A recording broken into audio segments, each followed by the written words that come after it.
Halo, apa kabarnya teman-teman semua? Berjumpa kembali dengan saya di channel Sarjana Coding. Di video kali ini kita akan membuat form login untuk administrator.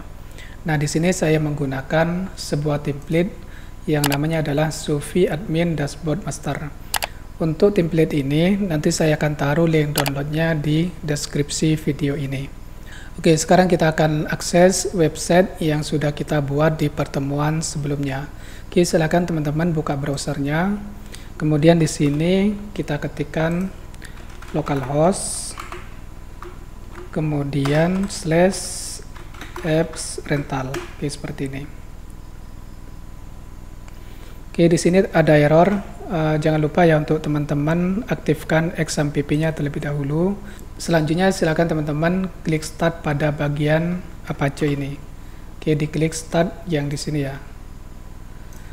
Oke, selanjutnya kita refresh browsernya. Oke, sekarang kita berhasil mengakses website yang sudah kita buat sebelumnya. Oke, teman-teman, sekarang kita akan membutuhkan beberapa file dari template ini ya. Oke, sekarang kita buka. Nah, kemudian di sini kita kopikan aja dari folder image dan folder vendor ini. Kita blok dua-duanya, kemudian kita copy. Oke, selanjutnya kita pindah ke folder dari project website kita. Nah, foldernya kan kemarin kita simpan di local disk C, kemudian di XAMPP, kemudian di folder htdocs, kemudian kita buka lagi folder project kita, apps_rental ini. Kita buka, kemudian kita buat folder baru di sini. Kita beri namanya adalah asset seperti ini ya. Kemudian kita buka. Nah, selanjutnya kita pastikan folder yang sudah kita kopikan dari template yang tadi. Oke, kita tunggu prosesnya sampai selesai. Kemudian kita membutuhkan file lagi dari template yang tadi. Oke, sekarang kita kembali ke templatenya dulu di sini ya. Kemudian kita ke folder assets. Nah, ini kita kopikan semua ketiga folder ini. Kemudian kita pindah lagi ke disk C, folder XAMPP, folder htdocs, kemudian folder apps_rental, kemudian kita masuk ke folder asset. Nah, kemudian kita pastekan di sini. Oke, kalau sudah seperti ini, oke, selanjutnya sekarang kita buka kode editor kita atau Visual Studio Code kita. Teman-teman bisa ke set yang di sini, kemudian ketikkan aja Visual Studio Code.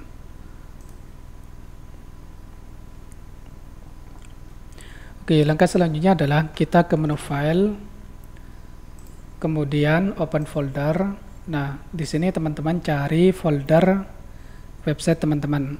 Oke, saya akan klik pada folder app_rental, kemudian pilih select folder. Oke, sekarang folder project website teman-teman sudah masuk ke Visual Studio Code-nya. Oke, langkah selanjutnya adalah kita akan mengkonfigurasi kode igniter kita. Silakan teman-teman buka folder application yang di sini, kemudian masuk ke folder config, kemudian silakan teman-teman buka file config.php. Oke, selanjutnya kita scroll ke bawah, kita cari base URL ini. Base URL ini nanti kita akan isi dengan alamat dari website kita. Oke, sekarang kita kembali ke browser, kemudian kita kopikan alamat website kita yang di sini. Kita copy, kemudian kita kembali ke Visual Studio Code-nya, kemudian kita pastekan di sini. Oke, save. Kemudian yang kedua, kita buka file autoload.php. Oke, selanjutnya silakan teman-teman scroll ke bawah, kemudian nanti di bagian helper ini silakan teman-teman kopikan script ini. Silakan teman-teman copy, kemudian teman-teman pastekan di sini. Oke, jangan lupa di save. Oke, selanjutnya silakan teman-teman bisa close kedua file ini. Oke, selanjutnya kita masuk ke controllers. Di sini kita buat file baru. Kita beri nama admin.php. Oke, seperti ini. Oke teman-teman, sekarang di sini kita tuliskan seperti ini ya. Kita tulis PHP, kemudian kita tulis kelas. Untuk nama kelas ini harus sama dengan nama file atau nama controllernya. Oke, kita tulis admin, kemudian extend CI controller. Oke, seperti ini. Selanjutnya kita akan membuat sebuah fungsi ya, public function index seperti ini. Kemudian di dalamnya kita tulis echo, misalkan kita tulis hello world. Oke, seperti ini. Oke, function index ini adalah function yang pertama kali dieksekusi atau dijalankan ketika teman-teman mengakses controllernya gitu ya. Oke, sekarang kita kembali ke browser, kita akan akses controllernya. Nah, controller itu dituliskan setelah nama dari folder projectnya. Oke, di sini kemudian kita tulis nama controllernya adalah admin, kemudian enter. Oke, di sini terjadi error ya teman-teman. Nah, katanya di sini the requested URL was not found on this server. Artinya halaman atau lokasi yang teman-teman tuju ini tidak ditemukan. Oke, kenapa? Karena di sini kita perlu menuliskan index.php/nama controllernya. Nah, ini baru bisa jalan ya. Nah, di sini sudah tampil isi dari function index yang di controller admin. Oke teman-teman, sekarang kita akan menghapus index.php yang di sini supaya setiap kali kita nanti akses controller tidak perlu menyertakan index.php ini. Oke, caranya silakan teman-teman buka di sini tab baru, kemudian kita ketikkan codeigniter.com. Oke, selanjutnya kita ke download, kemudian kita scroll ke bawah. Di Codeigniter 3 ini kita buka user guide-nya. Oke, kemudian kita klik menu General Topics, kemudian kita klik pada Codeigniter URLs ini. Nah, kemudian di sini nanti ada removing the index.php file. Nah, silakan teman-teman kopikan script ini. Kemudian sekarang kita kembali ke kode editornya. Oke, silakan teman-teman cari file yang namanya adalah .htaccess. Oke, sekarang kita buka, kemudian kita ganti script ini dengan script yang sudah kita copy dari dokumentasi Codeigniter-nya. Oke, seperti ini ya teman-teman. Silakan di close. Oke, selanjutnya silakan teman-teman ke folder config, kemudian kita buka lagi file config.php. Nah, di sini kita scroll ke bawah di bagian index page. Ini kita hilangkan index.php-nya. Ini kita hapus, kemudian kita save. Oke, sekarang kita kembali ke browsernya. Oke, sekarang kita coba hapus untuk index.php-nya. Kemudian kita enter. Oke, teman-teman, di sini masih terjadi error. Caranya silakan teman-teman kembali ke kode editornya atau ke Visual Studio Code-nya. Nah, kemudian kita cari file .htaccess ini. Selanjutnya kita cut file .htaccess ini, kemudian kita taruh di luar. Kalau ini kan masih di dalam folder application. Nah, kemudian kita pastekan di luar sini. Paste. Oke, sudah ada di luar. Oke, kalau sudah seperti ini, silakan teman-teman kembali ke browser, kemudian kita refresh browsernya. Oke teman-teman, sekarang kita sudah berhasil menghapus index.php dari URL website kita. Oke, langkah selanjutnya kita kembali ke kode editor kita ke folder application, kemudian kita masuk ke folder views. Nah, di folder views ini kita buat folder baru dengan nama admin. Oke, seperti ini. Kemudian di dalam folder admin ini kita buat file baru atau new file. Oke, kita beri nama filenya form_login.php. Oke, sekarang kita tuliskan sembarang di sini seperti ini. Oke, kita save. Sekarang kita kembali ke controller admin. Oke, teman-teman bisa close untuk file .htaccess-nya. Sekarang kita kembali ke controller admin. Nah, di function index ini kita panggil file form login yang baru kita buat. Nah, cara manggilnya teman-teman seperti ini ya. Kita tulis di sini this load view. Oke, seperti ini.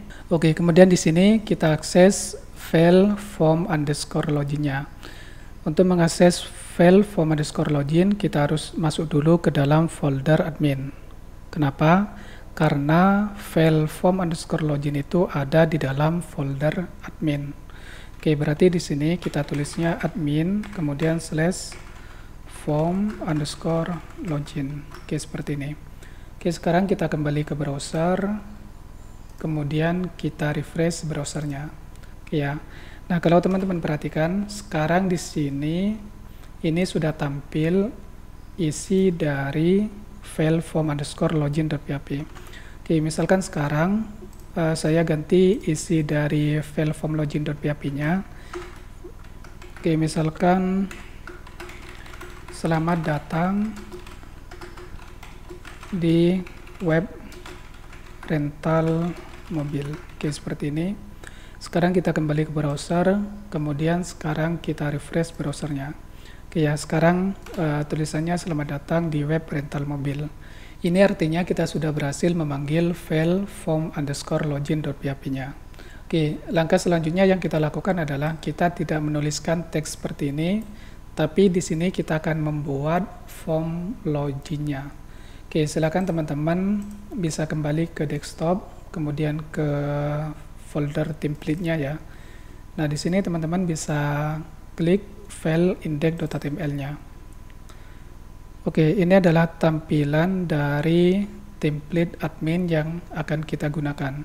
Nah, teman-teman scroll ke bawah, nanti di bagian bawah ini ada page yang di dalamnya nanti ada login, register, kemudian forget password. Nah, silakan teman-teman buka yang file login. Kita klik.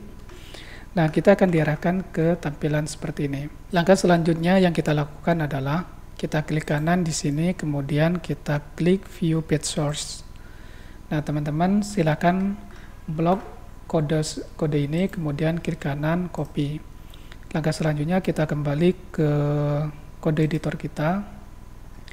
Nah, kemudian di file format score login ini, tagnya kita hapus, kemudian kita pastekan script yang sudah kita copy. Oke, seperti ini. Oke, sekarang silakan teman-teman save, kemudian kembali ke browsernya. Oke, kita kembali ke web project kita. Nah, nanti tampilannya seperti ini. Oke, kenapa tampilannya tidak sama? Ini dikarenakan pemanggilan CSS dan JavaScript-nya belum benar gitu ya, teman-teman. Nah, bagaimana untuk mengetahuinya? Teman-teman bisa saja di sini klik kanan, kemudian view page source.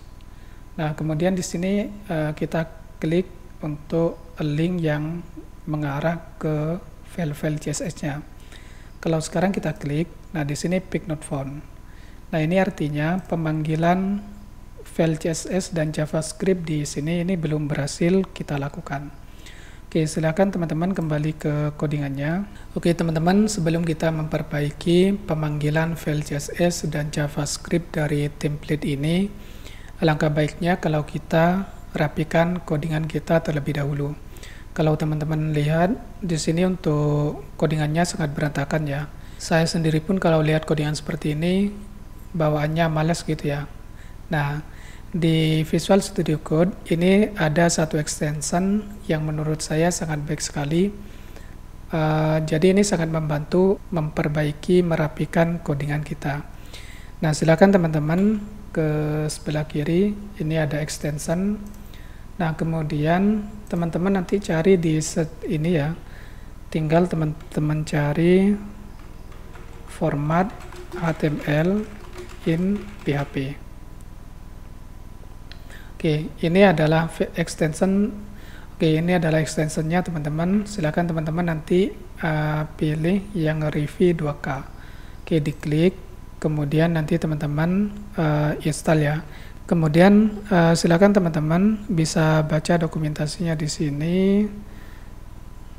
Kemudian yang paling penting adalah di sini using this extension. Oke, untuk key bindingnya di sini menggunakan shortcut keyboard Ctrl Alt F gitu ya. Oke, jika instalasi extensionnya sudah selesai, silakan teman-teman gunakan key binding Ctrl Alt F di keyboard. Oke, saya akan coba Ctrl Alt F. Maka sama si extension yang tadi akan dirapikan codingan kita jadi seperti ini. Oke, langkah selanjutnya adalah kita akan memanggil file CSS dan JavaScript dari template ini. Kalau teman-teman masih ingat, tadi untuk folder vendors ini kan kita simpannya di dalam folder asset. Ya, masih ingat ya? Nah, di sini untuk pemanggilannya kita lakukan seperti ini. Di sini kita tulis base URL. Kemudian kita panggil di sini folder asset. Oke, seperti ini. Langkah selanjutnya kita kopikan aja script ini, kemudian kita pastekan di bawahnya. Oke, seperti ini ya. Nah, kalau teman-teman melihat saya bisa mengklik 4 baris seperti ini, itu saya menekan Alt di keyboard, kemudian klik pada baris berikutnya gitu ya. Oke, seperti ini. Kemudian di sini kita pastikan juga codingan yang ini, cuman kita hapus untuk yang aset ini. Ini kan sudah ada aset nih, nah tinggal teman-teman hapus saja aset yang ini. Oke, seperti itu teman-teman. Oke, sekarang kita save, kemudian kita kembali ke browsernya. Oke, kita kembali ke project kita, sekarang kita refresh. Ya, kalau teman-teman perhatikan, sekarang tampilannya sudah sama dengan form login yang punyanya template yang ini. Oke, selanjutnya kita perbaiki juga di pemanggilan JavaScript-nya. Silakan teman-teman scroll ke bawah. Nah, di sini ini kita kopikan codingan yang di atas ya.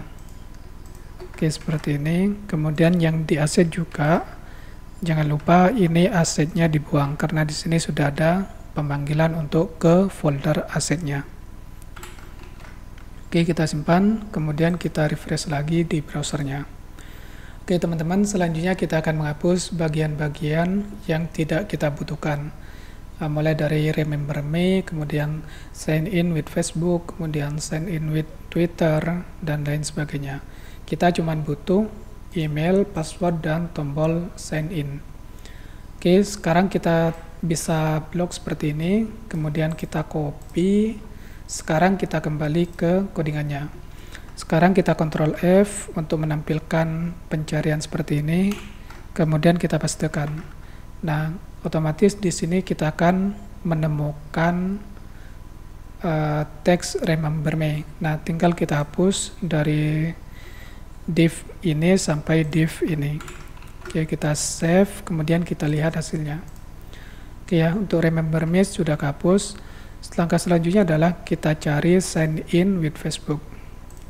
Oke, kita cari di sini sign in with Facebook. Oke, ini ya.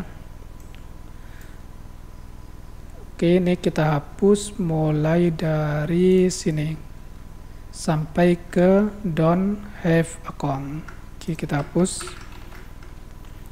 Oke, selanjutnya kita save, kemudian kita refresh lagi browsernya. Ya teman-teman, kita sudah berhasil menghapus tombol sign in with Facebook, sign in with Twitter, dan lain sebagainya. Dan sekarang kita tinggal mempunyai form email address dan password dan tombol sign in. Oke, begitu ya teman-teman untuk video kali ini. Saya kira cukup sampai di sini dulu, biar durasinya juga tidak terlalu panjang. Oke, di video kali ini kita sudah melakukan beberapa hal, mulai dari konfigurasi kode igniter, terus removing index.php, kemudian kita mengkoneksikan antara template-nya dengan kode igniternya. Oke teman-teman, untuk di video berikutnya kita akan membuat proses login yang terkoneksi ke database. Oke, begitu ya teman-teman, sampai berjumpa di video berikutnya.